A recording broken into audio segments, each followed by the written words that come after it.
What's going on, everybody? It is Triple Crown 24 back at you today with PSA submission reveal number 4. It's been a rough 24 hours. Just some bad luck past day. Not a great day. But day always gets better when a PSA submission comes back in the mail.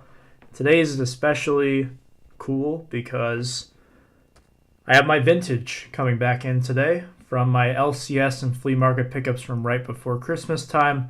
I also have some 2018 stuff in here, some Topps Finest, some Bowman's Best, some Bowman Draft, and one Prizm rookie for football. Hopefully you enjoy it. As you may notice, the new setup has arrived, and I'll be mentioning that in quite a few different videos that are coming up throughout the next month that I'm planning on recording or have already recorded. Gives me a more permanent workstation and better lighting to hopefully improve the quality of the video, something I'm always trying to do. So hopefully you enjoyed today's submission. As always, let me know what you think in the comments down below and leave a like if you enjoy it. Subscribe if you're new. Let's get into the action. So you guys know how I like to do it. I like to talk about each card individually here. Tell you what I thought about it and what my prediction was. First up of the 5 vintage, we have 1968 Topps league leaders for batting leaders. Carl Yastrzemski, Frank Robinson, Al Kaline. Can't go wrong with 3 Hall of Famers on one card. Does have a little bit of a turned up corner here. I was guessing a 7 or a 7.5 on this one, and it came back excellent mint 6. So a little bit below what I was expecting. There are some areas that would make sense. That back corner, as I showed you. Here's the front of that corner as well. So this corner overall is not the best. There's also a print defect here right on the line by Yaz, and also a little off-centered left to right. Better centered than some of the other ones that the seller had on these. To me, it was just really cool, and I wanted to test out my eye for the vintage. I'm pretty good now with the PSA 9s and 10s and trying to be able to tell the difference for submitting more modern cards. But this was my first crack at vintage, and overall, pretty well. This is one that I'll probably have to move on from, unfortunately. Basically, the way that I do my submissions, as you guys probably know, is that I will pick up, several cards that I want to get graded for myself, and then to pay for the cost of the submission to get those graded, and to get future cards graded, I will send a few that are just meant to be moved to another collector at a different point in time. So if you are interested in some of these, let me know. I can certainly give a little deal to those who watch the PSA submission reveals. The second one up will probably be a very familiar design because of the 2019 Heritage release based on this 1970 Topps baseball card. This is Reggie Jackson All-Star card. I was guessing an 8 or a 9 on this one. I was very wrong. Still a nice grade though. It came back an excellent mint 6. These are really cool cards. What did this one in, I believe, is the top corner. You can see right here it's a little soft, and on the back as well. It's a little bit turned up, turned down for what? And then we have, just beautiful card, really great surface on it. I love the Sporting News All-Star cards. I wish Topps still did them in their flagship releases, but they have gone by the wayside. Still really cool card, and a 6 is very good for a 1970s card. Another one that I'll probably end up moving on from at some point. I just wanted to slab it up because I thought it looked really cool. Third of the vintage cards today is one that is not going anywhere. This is going right into my collection. It's a 1971 Topps Al Kaline. Here's the back. Back is very well centered, very clean as well. I was guessing a 7, and I put minimum grade 6 on this one. This was the first time I did minimum grades. And PSA met me in the middle at a excellent mint plus 6.5. So there's been a pretty good run here on the excellent mints. 71 Topps, very tough set for the black borders on the cards. Not easy to grade for sure. This one I'm very happy with overall. I am considering doing the Al Kaline Basic Set Registry, and this was going to be my first entry into that. So shout out to Caitlin, A League of Their Own, who actually has her complete video series of the Kaline Basic Set Registry up on her channel, so go check that out. But that's a project that I am looking at pursuing. That's also why I have to move some of my other slabs, is to be able to afford some of the vintage Kaline ones, but very happy to be on the board with my very first one. So here is another one. This one from the following year, 72 Topps Joe Morgan, the less famous of his two 72 cards. Here he is with Houston, of course traded to Cincinnati, where he was an integral part of the big red machine in the 70s. I was guessing a 7 or 7.5, 8 on this one. And like the others, it came back an excellent mint 6. So I definitely have an eye for the PSA 6s, that's for sure.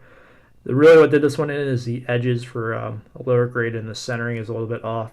Both left to right and top to bottom. It's nothing that's too huge, but it's definitely more so aligned towards this corner than it is this one. Still a really awesome card. Another one that I'll probably depart with because I do want to pick up his 72 with the Reds. I like that card a lot. Just, the Reds are like one of my secondary teams. I'm a Tigers fan above all else, but I would like to pick up some red slabs of the big red machine guys. So just testing this one out to see how I would do with it, and looks very nice in the lighthouse holder. This is one that is not going anywhere but back to PSA. It's the only card that was not slabbed in this submission. Very iconic card here. Shout out to Topps 85401 and shout out to Oakland A's 915. Both Mark McGwire fans. Topps 85401 named after this card, which came back minimum grade. I asked for a minimum 7 on this one, and it did not meet the requirements. So I'm guessing based on the other ones, it's probably also a 6, but to me it looks a lot better than some of the other ones. I was thinking this could be a 9. The centering is just like a little bit off top to bottom on the back, and just a little bit on the front as well. But really the corners are fine on this one. I don't see, unless there's like a print defect or something that I'm missing on this card, it's pretty sharp. So this one will be heading back to Texas to be graded by PSA. We move into the more modern stuff now. This is from 2018 Topps Finest, one that will be going to a Ripken collector one day. I don't collect Ripken, but I'm sure someone would really like this. 4 out of 50 gold refractor of his finest careers insert, and it is a PSA Gem Mint 10, which is what I was going for on all of these modern cards. I've really looked over all of them very closely. This case unfortunately has some like scuff marks to it. It's the only slab that is dinged up, so that is very unfortunate. It's also like kind of, I guess it's kind of tricky to slab this one as a die cut. It's got a lot of weird shapes to it, so it's not like centered all that well. This might be one that is worth getting reholdered. We'll see. That might be for its next owner to the side, but a really cool looking card. If you're a Cal Ripken fan, this is a cool insert set to pick up. I would recommend it. The gold refractor set is really cool too. If you can manage to track those down, they're not easy pulls either from Topps Finest. This is a guy I saw quite frequently in Topps Finest for autographs, and I managed to get him the same box as that Ripken. It's a 2018 Jose Ramirez Orange Finest Gem Mint 10. So the autograph number 225 wants to reflect my card room instead of the card, but you get a good idea for it. The autograph is a little bit streaky. Let me go ahead and get a close-up of the autograph there. So I was a little worried about that, maybe possibly deterring the grade, but sure enough, came back at 10. The corners are really sharp, presents itself very well. Ramirez, considered a top 10 player in baseball. Definitely a cool card. Happy to have it slabbed. Don't know if I'll end up holding on to that one or not. It'll probably be, if he gets hot and someone really wants it for their PC, then might have to end up moving it at some point. Here's a guy I'm pretty high on.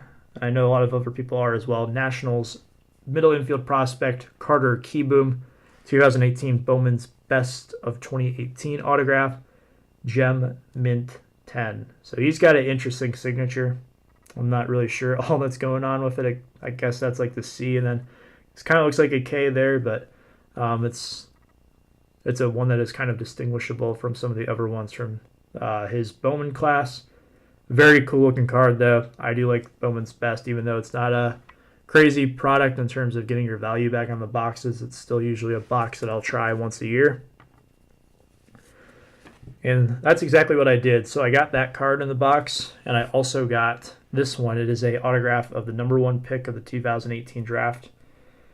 Casey Mize, green refractor autograph, number to 99, and it is a gem mint 10. Look at the shine on that one. A lot of shine. Shout out to Pepino Man. Shout out to a Vintage Modern Collector and a League of Their Own as well, my fellow Tigers fans on this one. Very sharp looking card. That one is going right into the PC. I got to get a perfect fit sleeve to put that one in, and then it's going in the PSA box. We got some Bowman Draft here. So these are ones that are just investment pieces. I don't really do too much with the Bowman, but I did decide to try this one because this draft class is really insane. This one does have a corner issue on the back. Let me see if I can pick it up on camera. It's just like a little bit white there. So I was kind of concerned about sending this one in, but it did come back a gem at 10. This is Grant Levine, first round pick of the Colorado Rockies, and this guy is an absolute stud. He had a phenomenal first year in professional ball. We'll see if he keeps it up in year 2, but he really smacked the ball well. He plays for the Rockies as well, and that's a pretty good team to play for if you're a hitter, because that Coors Field can definitely help you out a little bit. So I'm pretty high in Grant Levine. I've got a few of his autographs, and I'm kind of stashing, including that one right now, but if someone really wants it, might be willing to move it. This one I'll be moving at some point. I don't really know much about this guy, Trevor Larnach, but his stuff has been going up and up. I'm guessing that he had a pretty good 2018 as well. First round pick of the Minnesota Twins. Also a gem mint 10. Really nice autograph on this one. Some of his can be a little bit streaky. This one, the only thing that you could even like criticize it for is that it just barely goes outside of like into the window for the card, the border. But to me, looks just fine, and the autograph is really nice, perfect, and it is, as you can see here, gem mint 10. So there's that. We got, trying to get it so that it fits well with the other ones. There we go. One more Bowman. This is another guy I don't know too much about. Second round pick of the Washington Nationals, Tim Cate. I picked a few pitchers there. This is a black refractor, number 275. So you can never go wrong with a black. And I actually got a gold wave that will be in my next PSA submission reveal that I do. So this guy is following me around. I get all of his color in my boxes, but this one also got a gem mint 10. So very happy about that. 3 for 3 on the Bowman autographs from those boxes. Just kind of small investment pieces, but if someone, is a fan of those guys, then I am definitely willing to move them. Then last up, the only football card that I have, I did break a box of 2018 Panini Prizm, one of the mega boxes. Wanted to try it out and get some rookies, one of the big rookies. This was the one I got besides Kerryon Johnson. Looks really good. These are not the easiest cards to get graded because of the black border down there, as you can see. But this is a PSA Gem 10 on Josh Allen, who people have a lot of mixed reviews on. I know some people really believe in Josh Allen. Others think that he is going to be a bust. So he doesn't have too much to work with in Buffalo right now. I think the jury is going to be out on him for a couple of years to see what he can do. But he was definitely running all over the place at the end of the season, and he helped the Bills win a couple of games there towards the end. So Gem at 10, Josh Allen will wrap it up today. Hopefully you enjoyed the submissions. So some of the ones I'm looking at next time. For my slab candidates, I do have a submission out right now that includes a 1996 score Mariano Rivera rookie, which is a pretty nice card, and a 1988 Fleer Dennis Rodman rookie, which if it comes back at 10 like I'm expecting, that'll probably be the most pricey card that I've had come back in all my submissions. So stay tuned for that next one. Only basketball card I've ever submitted. So these are kind of two different categories for my submissions. I'm working on my Miguel Cabrera Master Set Registry, so these are all Miggy cards that I am looking at submitting on my own to try to get 10s on. I'm really going for 10 or bust on these just because the 9s I can usually pick up for less than the cost it is to, send it in. So I'm very selective on these, but I got the 2018 Bowman Chrome, the 2013 Ginter, the 2012 Bowman Chrome with Nick Castellanos, future or franchise All-Stars. This four-way sticker card from I don't even know what year this is. I think this is 2013 Archives with Ted Williams, Frank Robinson, and Carl Yastrzemski. I believe this is all Triple Crown winners, if I'm not mistaken, so that's really cool. 2018 Ginter. This card, I don't know what this is, to be honest, but it's like this action card. I think it's like from Archives or Lineage or one of those types of products, but it's a interesting card. And then this one as well, the refractor from Finest, and then this prospect autograph of Franklin Perez just for my Tigers PC. And these are some other cards as well. I'm going to talk about this one in a future mail day video. I found it while rummaging, but it's a Christian Yelich from 2012 Heritage Minors. And there's only one of these that's been graded, and it's a 9. This one is really sharp. I'm guessing it's a 10, so may have the first one on this one. But to me, it's kind of odd that a Yelich has, it's a pre-rookie, has not been graded.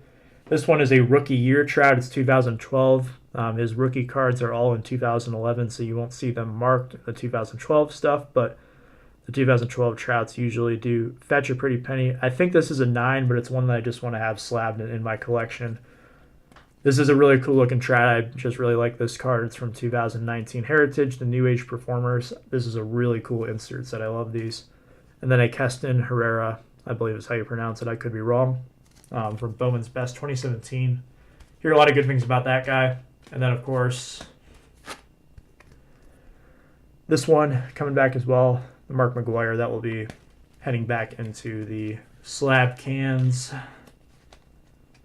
to potentially send out in the future. So that'll do it for me today, guys. Hopefully you enjoyed it. Let me know what your favorite card was in the submission, and if you've done any submissions lately yourself, let me know how it goes. If you're interested in the cards that I said I would be willing to move, you can also send me an email. I am DetroitSportsCards@gmail.com, and we can talk about it to see if maybe it's something that interests you. Until next time, I appreciate you checking out today's video. I'll see you guys later. Have a good one.